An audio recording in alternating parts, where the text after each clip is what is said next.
Қадірменді тыңдарман, қазіргі тыңдайын деп жатқан әңгіме шынайы өмірде болған оқиға.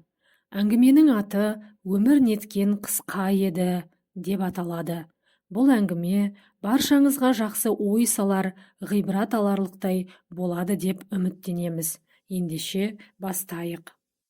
Атам 85 жасында дүниеден өтті.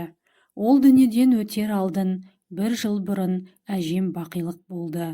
Ол кезде атамның денсаулығы нашарлап, төсек тартып, бірде есі бар, бірде есі жоқ кез еді.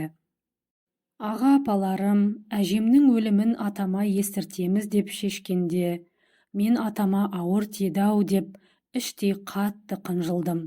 Алайда өзінің өмірлік жары болған соң, әрі үнемі есі бар кезінде шешелерің қайда деп сұрап тұратындықтан айтпасқа болмады. Содан атама әжемнің бақилық болғанын естірткенде, атамның айтқан сөзі әлі жадымнан кетпейді. Атамның айтқаны «Өмір неткен қысқа еді» деген сөз болатын. Бұл сөзде қаншама терең мағына жатыр десеңші. Атамның айтқан бұл сөзі маған ғибрат алар сөз болды. Атам ол кезде 84 жаста еді. Сонда 84 жыл өмір сүрген адам «Өмір неткен қысқа еді» деген болса, бұл өмірдің соншалықты қас-қағым сәт болғаны ма деп мен ойланып қалдым.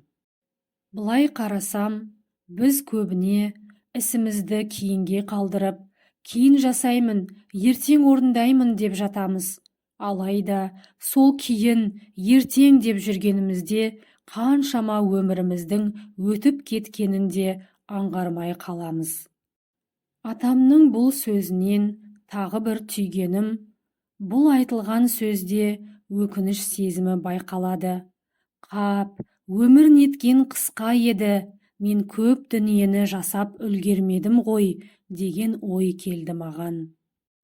Тірі кезімізде, жас кезімізде біз көп дүниені аңғармаймыз.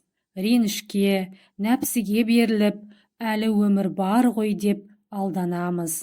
Тіпті құлшылық ғибадатты да кейінге қалдырып, өміріміздің ғафлетте өтіп бара жатқанын да аңғармайды екенбіз.